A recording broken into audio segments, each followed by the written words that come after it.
Hi, welcome back, everyone. This is Mihail Giu from Circle of Being Shadow Work, and my guest and my mentor, teacher, friend, Scott Killaby. Welcome back. Thank you. So, all of you who are watching this are very likely you are familiar of this wonderful, effective modality. My favorite modality of working with myself to releasing what's not real and discharging the pains of childhood, and at the same time that integrates really nicely with part of us that is interested in the truth of reality and awakening and enlightenment. So combining this psychotherapy and non-duality. And I believe this is maybe episode 22. And for this talk, we were thinking to offer a way of some kind of a roadmap for somebody who is already interested in KI or Killer Being Codice, or they made a step to join the members area, which is there are hundreds of people around the world that are actively working, doing sessions or self-facilitating or attending events. And I highly recommend for anybody interested in the KI modality to either work with a facilitator initially and definitely join the members area. So for somebody who joins and then they might be surprised to see, oh my God, this is so much information here. There's all these tools, and not only videos, many experiential practical videos from Scott, but there are other facilitators, wise and skillful, offering other videos, other tools. There's this division of level 1, the entry level, mastering the basic skills and develop a foundation of mindfulness, of practice, or learning how to regulate the nervous system to handle more heat. Or one goes into a level 2, into the deeper dive into our pain body, the thicker layers of pain body, repression, trauma. So we wanted to somehow, if we can, to offer some kind of roadmap. It's almost like one of those kids games. I'm not sure in America, but like you go next step, and then you go next step, and then turn left, and you can. And we are aware that people are different in a way of their wounding is different, as well as their level of self-awareness or awakening is different. So we want to offer such a roadmap that can have variations. For instance, somebody that is new at this, they are not familiar. Let's take several cases and I'll give you the floor. Let's say somebody who is interested, they have some suffering, they don't have much experience with looking in the inner body, somatic processing, and also they didn't have some major awakening. Maybe they meditated a few times, they resonate, they are interested. This is, let's say, first player. Second player would be somebody who already meditated a lot, or they attended the satsangs, the non-dual arena, and they had some glimpses or serious glimpse, let's say, had some serious awakening. That was a radical shift, mind is clear.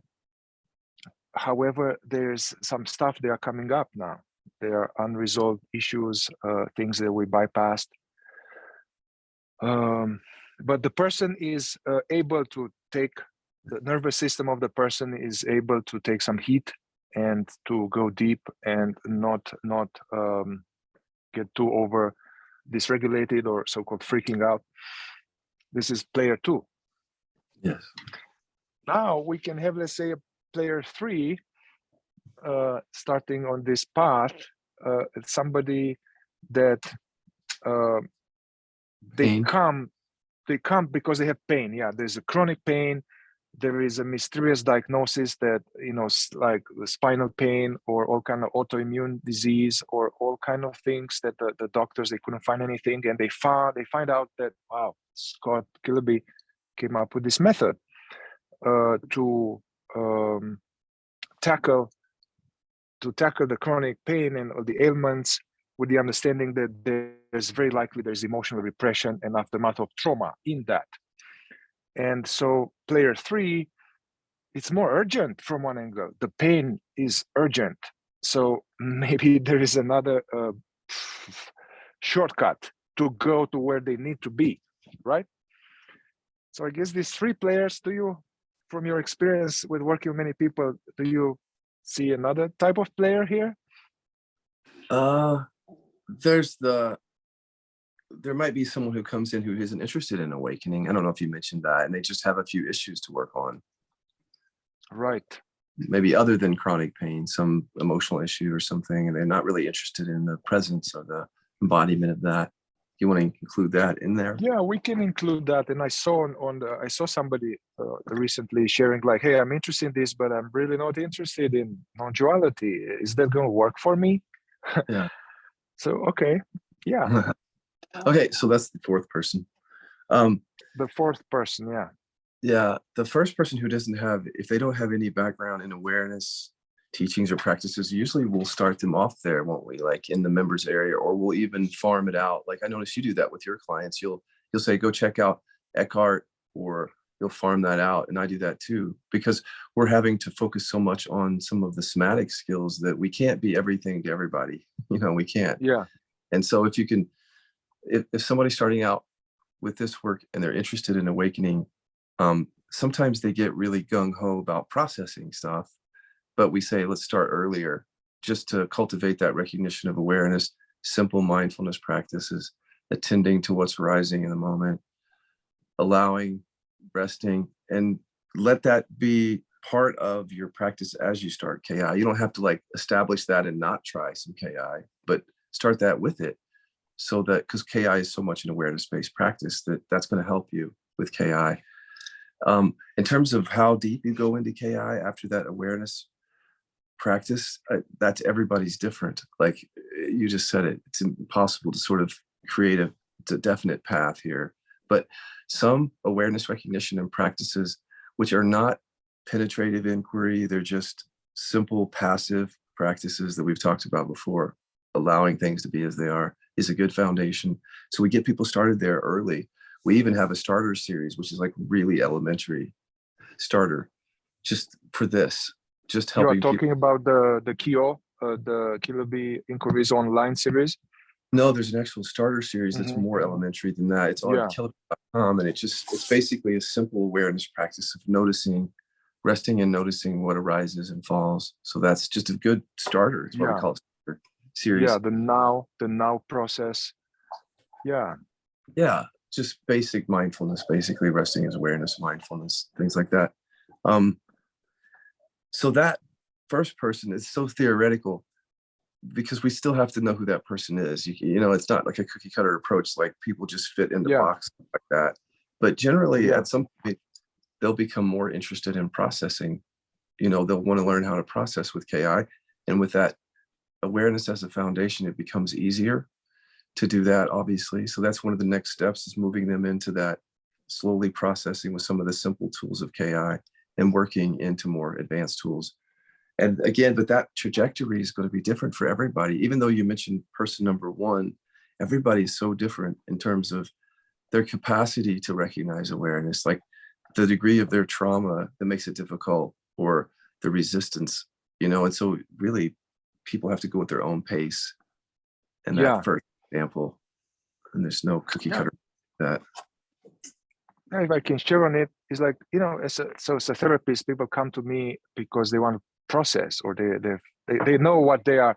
They don't know what kind of therapy they will be getting into, but they are aware that they are going to want to process in some way. And very few people come to me that have had they have clarity about their true nature. So very few. So my what I do is that in preparation for going into their pain, deficiency story, and other patterns to begin with, I definitely encourage them to give them some context on a spiritual path, depending who they resonate with. Mhm. If they are really brand new, I like to send them to Eckhart Tolle because it's really accessible and it is Yeah. true. Yeah. You know, it's a good foundation. People who, yeah. So I'm kind of offering some more higher teaching. Yeah, I'm outsourcing so that I don't have to do it myself. So that I don't spend the session of teaching. Right. The more like want to spend the session experientially. Yeah. And then I definitely I ask them. I mean, I want them to have some type of meditation practice or mindfulness practice, although I don't like this term, mindfulness awareness practice. And I check with them if they have something like that. Many of them, they say yes, but that is not, I'm a little bit suspicious of their meditation mindful practices because I had all kind of stuff that were repressing. Yep. So I asked them, tell me, please, walk me through it. And then I'm like, oh, okay. So I'm trying to be like, hey, that's very nice and noble that you're doing that, but if you can, for our purposes, not to do that anymore, not to to breath work your feelings away, or not to do mantras or invocations, or just, I mean, you can do it, of course. I can't tell them what to do, but for the purposes of preparing for somatic processing, I teach them the basic Zen, Dzogchen, or I don't know, something like welcoming, witnessing, but including the body.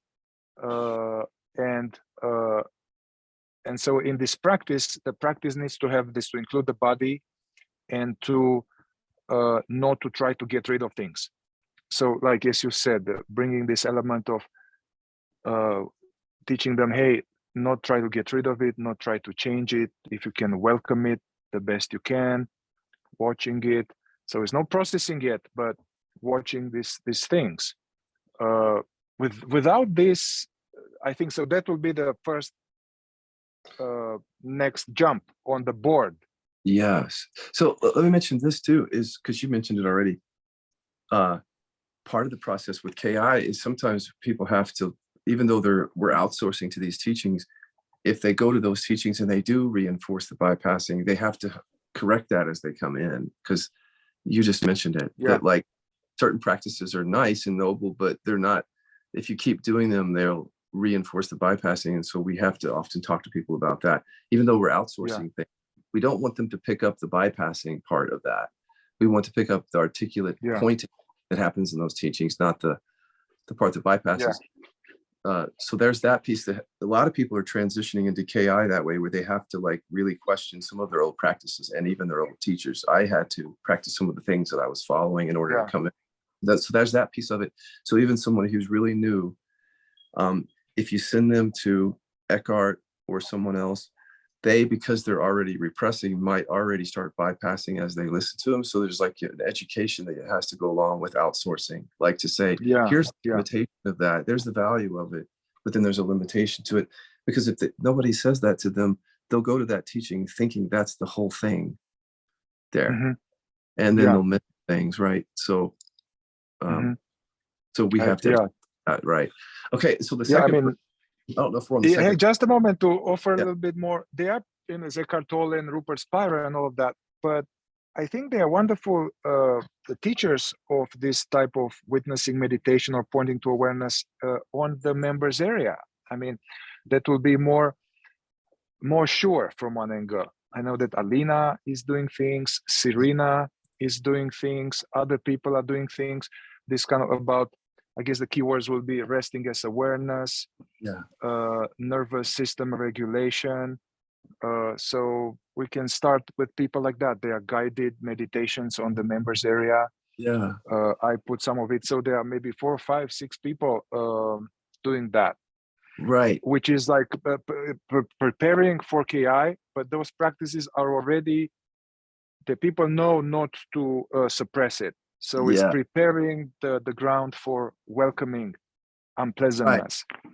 So then if we're going to farm out, or people are going to go listen to Alina, so I would say probably Alina and some of the facilitators in the members area already have an eye on not encouraging bypassing. So that might be if you're going to get that pointing, because the teachers mean well, but they don't, if they don't recognize the repression, they're not intending to point you away from it, but they are.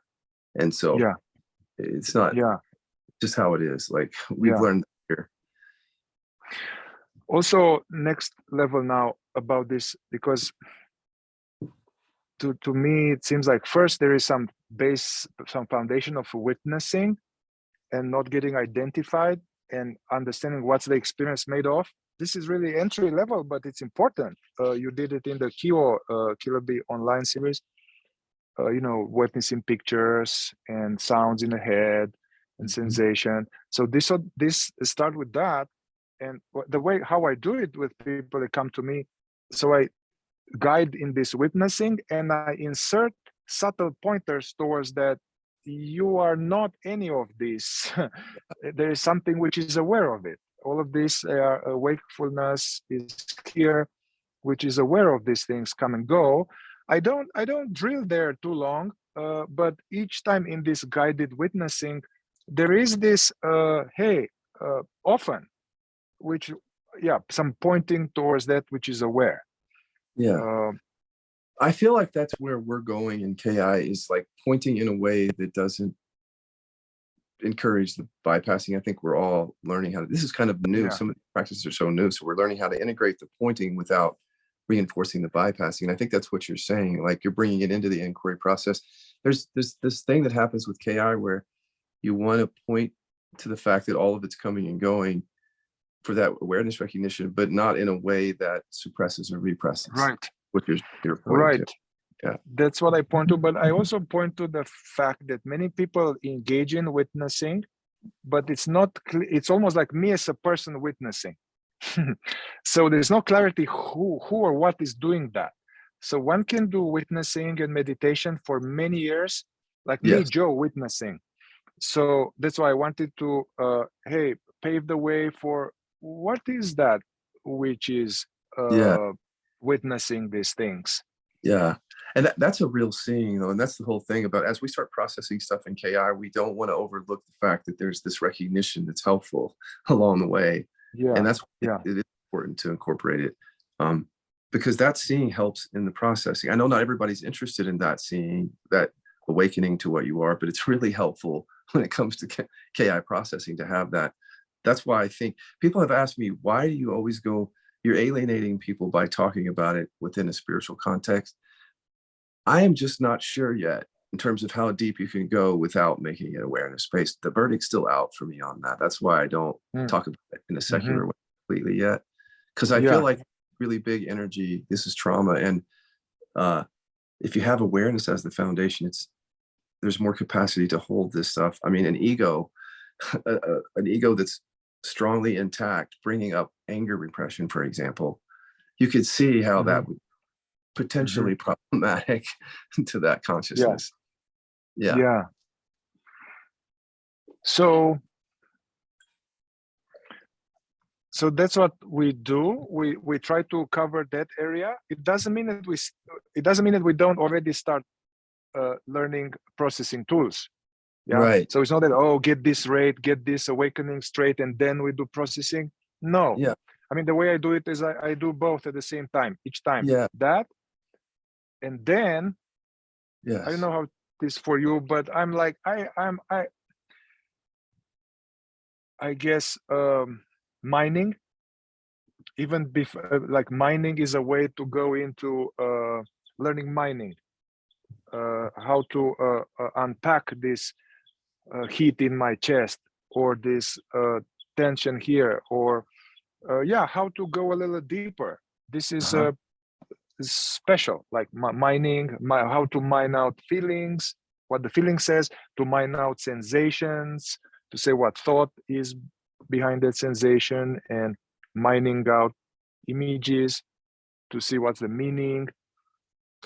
You know, we weren't going to talk about the 3 dimensions of practice, and we probably shouldn't get into a long discussion, but I think it does help to understand how to integrate the awareness recognition and the processing, because you do have to process some things, with tools, because you're so identified with them, they're so unconscious that they're under the surface. So there's that piece of it. It's hard to articulate it, but the awareness recognition is connected to the processing, because if I have programming back here going on that I can't see, I'm identified with that. So if I rest as awareness, I can't see it until I process it. And then it comes into awareness. And that helps with the awareness recognition. It's not just processing, releasing layers. It's actually seeing that I'm not that too. So to me, these are very tied together. Actually, the processing and the awakening are much more tied together, even though we talk about it as two things. It's like we talk about the mind and the body, two things, but in my experience, it feels like one thing. And it actually feels like releasing and the awakening is actually just one process, but we're having to divide it up and talk about it because they really do feel connected. Because people, like, I know people listening have had the experience of where they're doing releasing work, somatic work, and as a result of that, they're able to stabilize as awareness more. It just feels like it's more obvious. So that's where the intersection is right there. The intersection between the processing and the awakening there. Feel like similarly a similar process, but I know you mentioned, like, I think with Dan, the co-developer, Dan McClintock, somehow, although he was deeply interested in non-dual teachings and Adyashanti and other great teachers, it from what I heard from you, it became more like, whoa, oh, I get it. Only after witnessing, allowing, and processing, releasing some heavy pain body.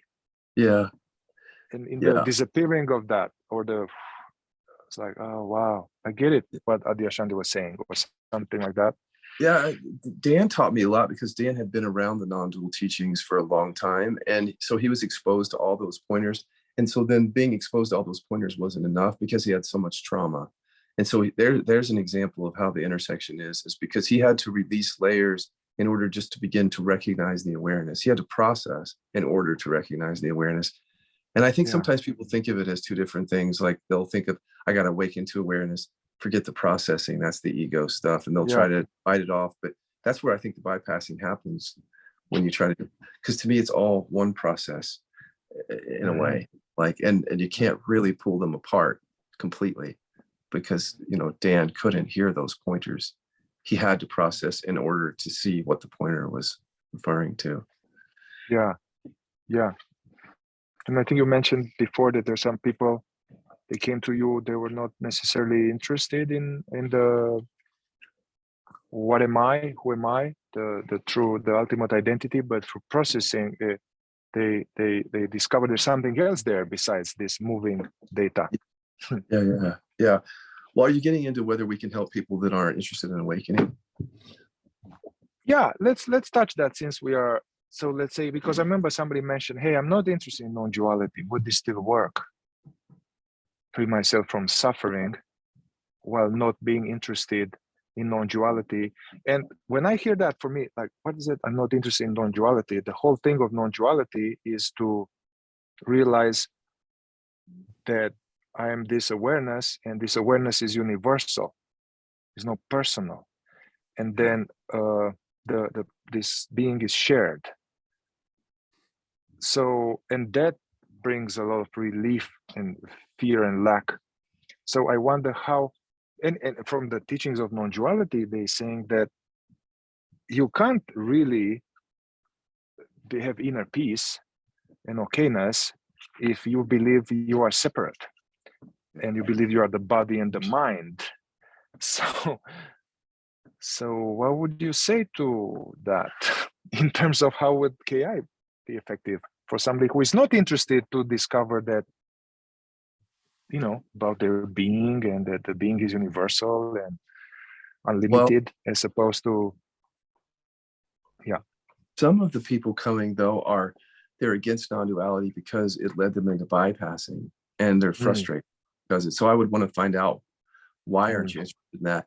Because, or like, for example, being involved in a cult can leave such a bad taste in your mouth that you're against the teachings itself. So if that's the case, it's just more like a conversation. Say, let's don't maybe out with the bathwater. You were just around a certain community or people that spoiled you around it. The realization is still real and brings peace and freedom and probably what you're ultimately looking for, like settled in your true nature, settled in your being, is probably what you actually want, even if you don't realize you want that piece. Yes. So the reaction, the rejection of the lack of interest or rejection of non-duality may come as a reaction.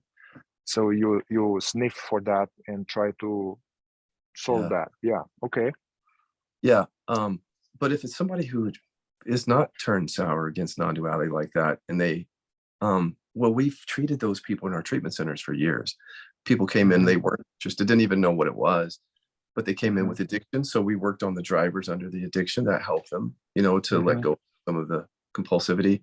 Or for example, many people came through our treatment center to treat depression. We had really high success rate. We published them, but they weren't interested necessarily in awakening. They just Yeah. came from depression. So we worked with unfelt feelings right under the surface, unconscious programming that was keeping them in a depressed state. And then the depression lifts from a little bit of work. And then they don't even stay connected to the work because they're not interested in awakening. They came and they lifted their depression, and now they're doing something else. So we know that it works for people. We already know that. But what I'm saying is, when it comes to the deep trauma and repression work, because it's an awareness-based practice, you end up probably awakening anyway, because a lot of the unconsciousness it's the trauma. So if you say, I want to come to KI and work on your trauma, it's going to be hard not to have that awareness recognition in that, because you're going to be looking at everything from awareness. You're going to be dealing with the deepest core egoic programming that's coming up. And so it's like you're in the process anyway. I just don't know yet whether one can truly process deeply your trauma and your oppression in KI and not at all have that recognition in any way. But you can tell me what you think about that. Yeah, actually, we bring this question up. Actually, this is my clinical experience, is that KI, it is very helpful for people, even if they don't have a strong, active, passionate interest towards awakening. Yeah, I've seen it over and over. Yeah, so I can see now the question is irrelevant. I mean, because I've seen people were not actively seeking. They didn't have the seeker activated, the spiritual seeker. Right. And it still worked to just like many therapies, I mean, some therapies, especially somatic therapies, they do help, because there's some skillful way to bring to awareness something painful, even if you don't know that I am the awareness. Right. You don't have to know that. Yeah. Yeah. It works anyway. Yeah. Yeah. All right. So then I guess here it seems like all players, they need to step on this, which is like the trifecta: learn basic skills which form the foundation of all other skills that we use here, like the reverse inquiry, mining, utility inquiry, boomerang, which is a way of mining. So the boomerang, and there are two types of boomerang here, like the boomerang to identify deficiency story, deficiency story as a program, not good enough, I'm unworthy, there's something wrong with me, I have to be good. There's also the boomerang to go for the emotion. What emotion is evoked in me as I see the picture of my dad? I'm disgusted or angry. Okay, so the boomerang. So this, I guess, for everybody, whether they are awakened or unawakened, interested or uninterested in non-duality, to, after having a foundation of mindfulness or awareness, to go on the members area. There are videos from various people: reverse inquiry, utility inquiry, mining, boomerang, two boomerangs. I think that would be the way to go. Right. And so let's just say this, because you and I know this, but the audience may not put two and two together, is at this point, it requires skill. And when we're talking about this. And so when you first start on the path, of course, the awareness recognition takes skill to a certain degree, like discernment between what's coming and going, and allowing what's coming and going, and recognizing there's a certain amount of skill or seeing that happens there. But when you start prompting things up is where all the skill comes in, as you know, like, and skill matters at that point. So when you talk about taking someone down the path of KI, part of it is the conversation that's coming around skill.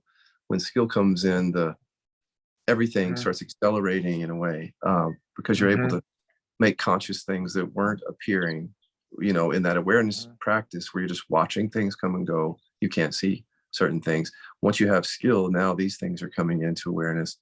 So that's what accelerates in a way when you talk about the path, because that's what leads people in KI to the deeper work, what we call third dimension, like trauma and repression. So it's just the awareness recognition or awareness practice, and then some basic skill level, and then we build upon that to go into the deeper. But that's a KI. Yeah. So these 4 tools that we mentioned, these actually help us to see things that we just don't see in meditation, even if you're really dedicated and very awake. So they are going to prompt things up. So this is what you call as a second dimensional practice, things that are a little deeper. Yeah.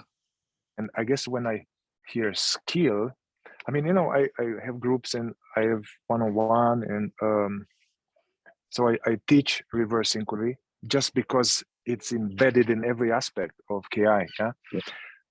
And so all of these things, but when I hear skill, it's more like, well, what do we mean here? I mean, I think of, okay, witness one at a time. Some people, they will be like, okay, they do a reverse inquiry. I can totally be myself, or I'm worthy of love. And then something may come up, and then they are telling me a whole bunch of stories now.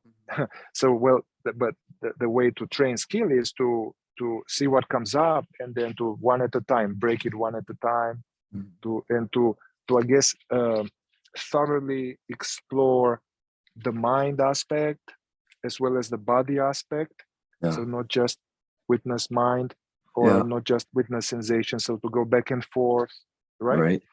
It's also, though, it's like once you start to learn your operating system, as you know, you become familiar with your usual programs, the network of thoughts that make up you. And then once you know that, the skill also is learning how to go back to that area, which is a deeply unconscious area anyway, which is what we're ignoring that area because it's unconscious. So part of the skill is illuminating that and learning the kinds of inquiries that will take you back into it so it doesn't continue to hide. I think it's not just like learning tools, but knowing how to intuitively like bring those tools back for a certain area that's unconscious. Like, because the way that I think about it is I sat around for a year and a half with a lot of chronic pain. I had all these wonderful tools, but I didn't know how to process that. I had all these great tools. Once I learned how to process it, anger repression was such an unconscious area that I had to remember how I did it to go back to it. Like there's a part of that skill where you actually you discover an area of unconsciousness that you didn't know was there, and you discover how you accessed it. And in order to access it again, you have to remember that, because it doesn't show up, doesn't want to show up on its own. You can't just be here and wait for it to show up. You have to bring it up. And so part of the skill is learning how to do that. I totally. But even before going that, you're going a little further. Right, yeah. But I think at this step here, I want people to find out what are their deficiency stories. Whatever term I use, limiting belief, what's the messages you got. So I want people to have, hey, get a little journal. When you work with me, get a nice journal and have like the DS. What are my deficiency stories? So it's important to start knowing them. By conjuring family of origin or exploring triggers. So here, I guess we need to. I mean, it would be good for people to now learn some side tools that are helpful, like the panorama. Panorama. We're not going to go now in explaining these tools here, the panorama, but like bringing the mind's eye people in one's life, because that may prompt more things, and it will help us to identify the core wounded programs. So because once we have it, everybody has, I don't know, 4 or 5 or 2 or 3 or 2 major ones. So then once you have it, then we keep going back there. So this is what you would call not to go horizontal all over the place, because that's what I noticed at the beginning, which is fine. At the beginning, Yeah. I can explore a little bit. Okay, let's see some unsafety here, some shame there, a little compulsion here. Okay, so just looking a little bit to see what's Yeah. Well, that, some tour of the pain body. yeah. Well, actually, this, I don't know if this is coming in too early, but this brought this up, is that, you know, in the beginning, we're going in a lot of different directions because until we make it more somatic based, I think that's one of the things when we start trusting the body more, we really feel into where we're holding the strongest stuff, and we might direct our practice to that more. I feel like that's where it goes. And you become more skilled as you're making it more somatic based, at least with KI, because we tend to hold things in certain areas. So that area will contain a lot of programming to focus on once we become somatic based. Yeah. Okay, so everybody listening, when Mihai went through the deficiency story thing, I encourage people to do that work, because that can accelerate your path right there. Because the deficiency story is present in a lot of different triggers. It's just really unconscious. And so if you can start seeing that, that's helpful. So I just want to encourage people. The boomerang is the tool that we use for that, to eliminate that. That's a source of a lot of triggers. And it's unconscious. Some people don't even see it happening. So the boomerang helps you see it, basically. And then the other thing is, to make this more experiential, is, because it sounds theoretical somewhat when we're talking about it, but like on the actual path, I started to witness things and I was like, oh, there is something that's prior to thought. I started to recognize it. But even as that started to stabilize, there was an oscillation. So a lot of people experience that, of like, I got it, I lost it. And the processing is good on the I lost it part. The I lost it is the unconsciousness. You know what I mean? Like, you're awake and aware to what you are, and then the trigger grabs a hold of you and you're stuck in it, identified with it, unconscious.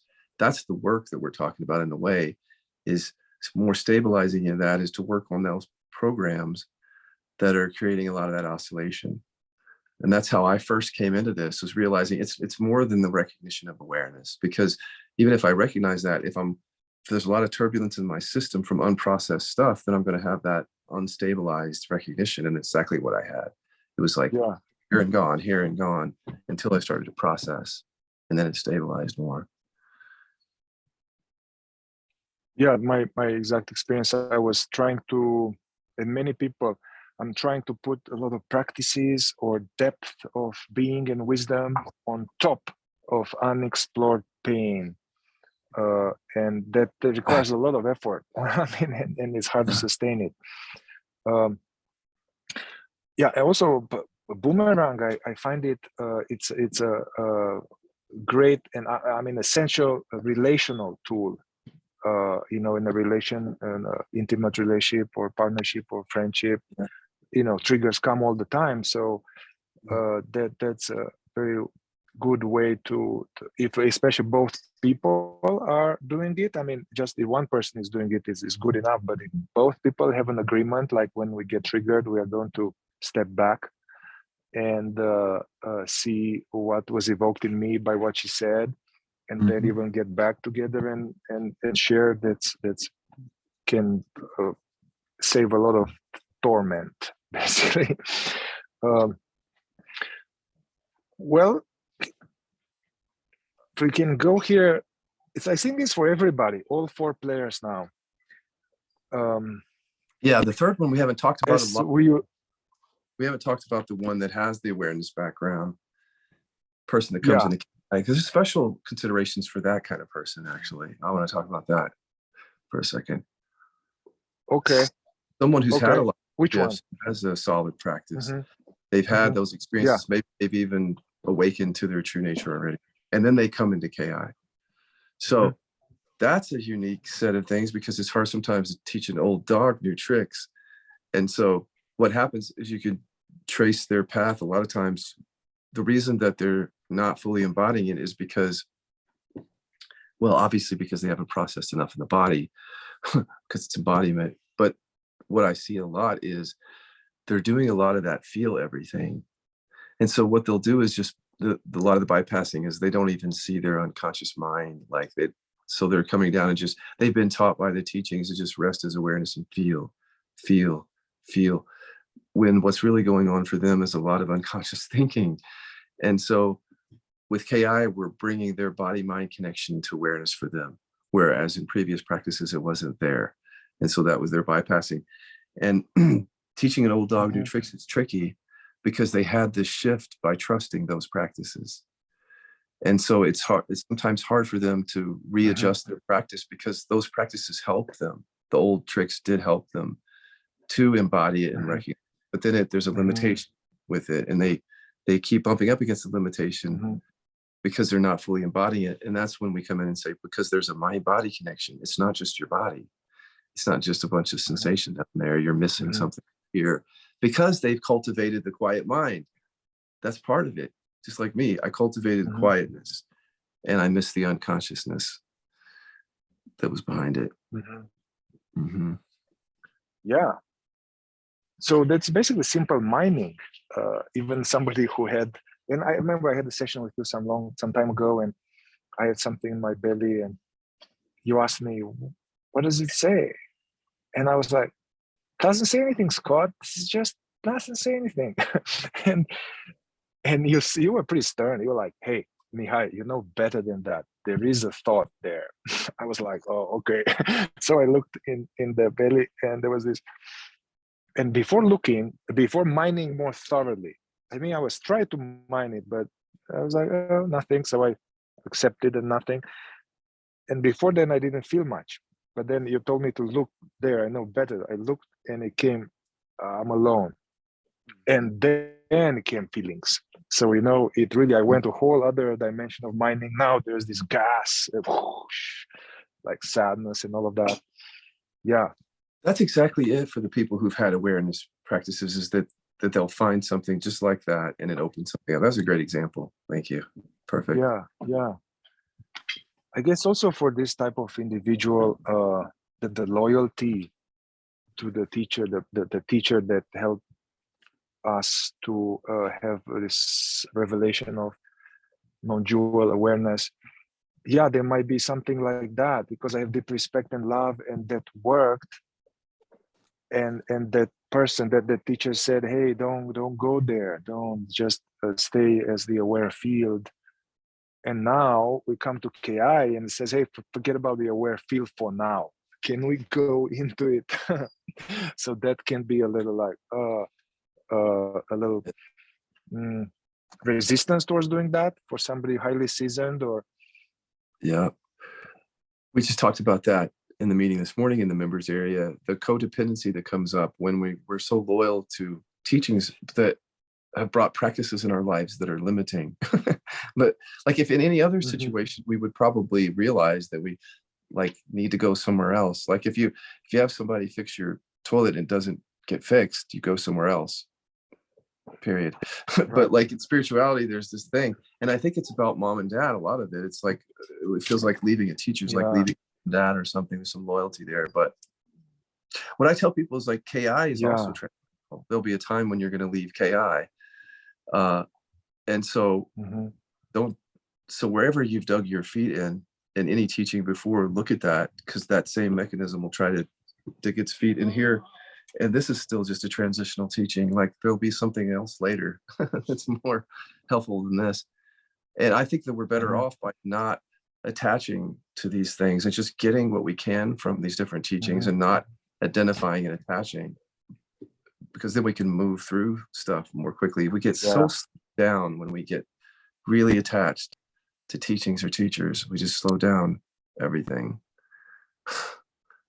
You know what I mean by that? Like, getting a sense of safety and stability. Yeah. Oh yeah, this is it, and this I found it. Yeah. And then this is something stable, stable in a pointer. Yeah. Being attached to the pointer. The finger, this finger is really good. I really like this finger. Pointing to the moon. Yeah. And the other thing is we started the conversation talking about where did we start talking about? Well, integrating, like how you farm out and you source out things. To me, we're already showing people not to make KI the only thing. That's what we're trying to show people from the beginning, because people come from traditions in which they had to make the teacher and the teaching the only thing. And that was the bypassing problem because it was an insulated teaching and nothing got in and nothing got out. So here we want to create a more integrated view so that we can, nobody puts all their eggs in one basket, and you can see what I mean? Like you don't get stuck here as much. Yeah. So just going back a little bit, you said, okay, we identified deficiency story for all people, all of the players, basically. Identify them, and then the work becomes a little bit more, gets more real as we get more experience with the somatic content, right? Right. So I guess here, so let's say here is some kind of training of, okay, I'm mining things out, but then what will come out, might be a little hot, might be a little unpleasant. So here we have a whole set of inquiries to really help with this welcoming. You know, I was in non-dual teachings and Rupert and Francis, and everybody will say, hey, just let it be as it is, welcome it completely, let it devour you. And I was like, yeah, but I Never devoured. wasn't. Yeah. It didn't devour me. So I think it's a true pointer, but it's hard to apply it. So we have other.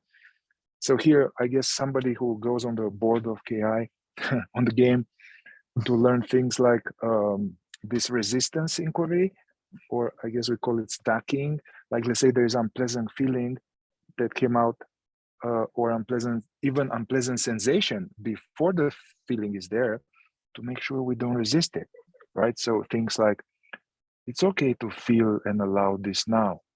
I'm not afraid to feel this. Or things like, thank you for coming. I love you. You can stay as long as you need, to some unpleasant feeling or sensation.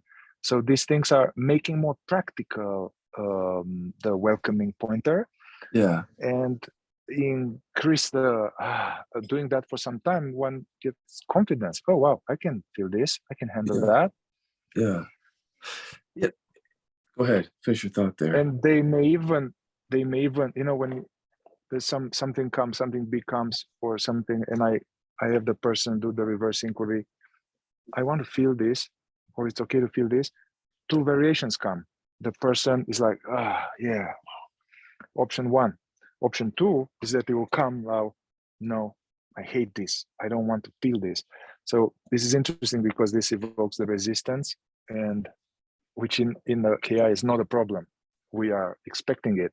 So this is kind of segue towards beginning of repression work, right? I mean, already starting repression work when the mind says, no, it's too much. No, I hate this, don't feel. Yep. You know, I feel like in some ways, we made conscious the universal resistance program. I don't want to feel this, as simple as that sounds. It's like we've been listening to and hearing about resistance and spirituality for decades or centuries, but what is it? Like, you know, exactly what is it? Well, we now know that the mind component part of it is very explicit. It's like, I don't want to feel it. So it's nice to be able to see that, how it's operating with all of our sensations and emotions. I want to mention here, I think maybe you segued for that reason, I don't know. That's one of the discoveries I feel like that's really cool about KI is we're finding, and I think we also knew this. I remember Ken Wilber saying, like, anything you do to a contraction will solidify it. He's like, anything that you try to do to get rid of it will solidify it.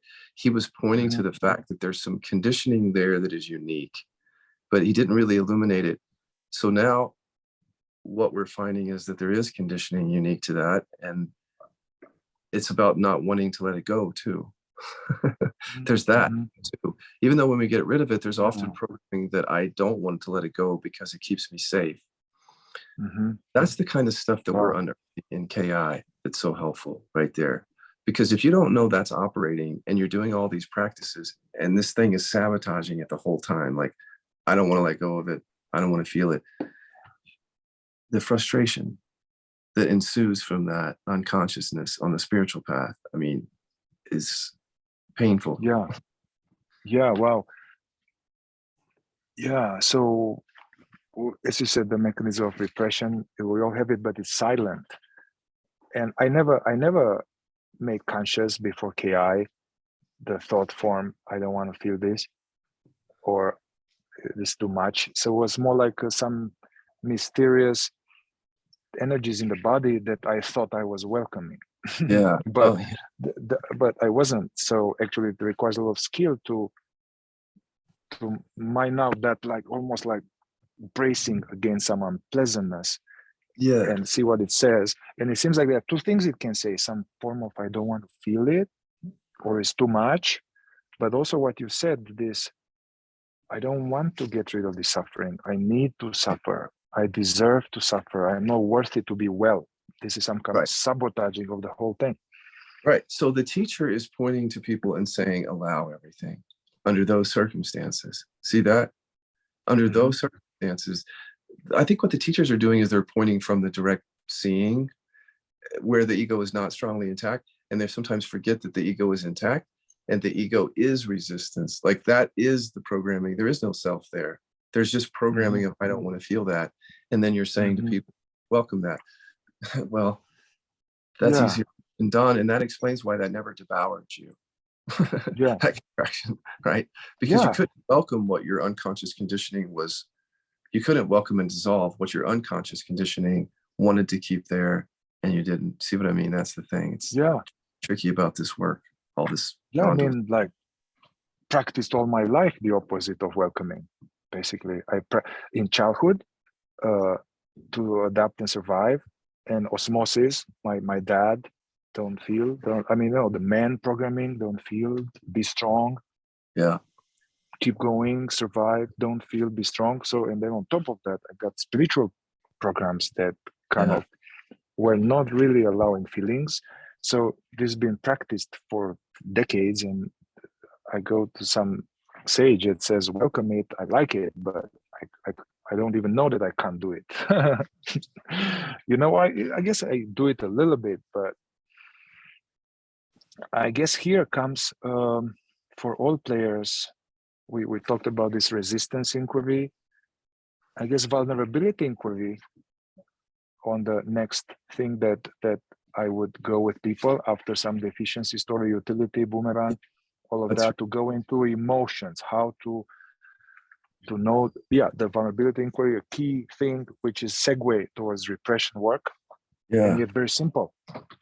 Right. So vulnerability inquiry, real quick for people, is just where we say, I'm Yeah, not angry. And then here comes the conditioning that's hiding around being angry, or I'm not afraid. yeah. And here that brings up the conditioning around being afraid. So the reason I wanted to explain it is because that's another example where a teacher or teaching may say, just welcome all feeling. But Mhm. the problem is some feeling gets stuck and it's unfelt and we carry it around and we don't know why. And that's again because we're believing things. So when the teaching says just feel everything, some people are getting frustrated because they're feeling things, but not everything transmutes Mhm. because of, again, the mind body connection. So the vulnerability inquiry is good for bringing the mind body connection into awareness. Like, so Yeah. this whole thing about feeling everything. So if I have the example of like my husband leaving the bread out, if I don't know, if I'm not conscious of my anger, I can't allow it. If I'm not, even if I'm just Mhm. suppressing it, I can't allow it. So the feel everything doesn't work right there. I mean, I Mhm. can feel it, but it's a repressed emotion. It's shut down. It's suppressed or thwarted in me. So one step before that is to acknowledge that I'm Mhm. angry. Just a simple Yeah. acknowledgement instead of just let it be, because in just letting it be, I might just be tucking away all that programming around anger, just quietly tucking it away by letting things be. Mhm. But instead, I Mhm. bring it into awareness and I let that be the fact that I'm actually fucking angry. That's the truth of my experience. That's what I want to let be. I want to let the truth of my experience be, not the bypassing of tuck it away. And Yeah. that's how I see it. Like throughout the day is the welcoming things just doesn't go far enough, unfortunately, just to feel everything because of the Mhm. way stuff gets stuck in our system. Yeah. So for people hearing this, vulnerability inquiry, which is a segue towards, I mean, it's a basic tool, helps us to be more aware of our emotions and have them come to the light more crisply, and then also learning how to see the thought component as well. Aye. am the I thought, as they call it, non-duality. I am angry. I am hurt. And allowing this. So this almost like we are rescuing our emotional body from the oppression of various reasons. Yeah, and you can find it. So that's so if you are part of the roadmap here, you can go on the members area, and I think several people, including Scott, have this on the vulnerability inquiry. Yeah. I really like this. One of my favorite tools for relational conflict, together with the boomerang. So I start with the boomerang. What is evoked in me by this? Oh, she wants to change me. She wants to control me. Okay, well, okay, I see this not true in my stuff from my parents. I do this, but then when there's a big trigger, I like to go, because usually it's a cocktail of feelings. And then I bring her up. I'm not angry with her, or I'm not angry about the situation, and usually I'm not sad about the situation, and usually I am. I don't have shame about this. So I did it a few times in the past. I was surprised, big explosion of that I would churn for a long time. I just unpacked the cocktail, 5 different emotions, and then I was like, oh, okay, I can go to sleep now. To go to rest, I mean. Let's recap for people, because I think we want to keep going with the path part of it for Yes. KI. So it's kind of hard to recap when we're talking about 4 different individuals, but you can see we're kind of moving everybody into like some awareness practice. Yeah. That's part of it. Keeping the awareness recognition important as you start to process and regulate your nervous system, processing with some KI that we've explained. And everybody comes to that at a different pace because they have different skill, different experience.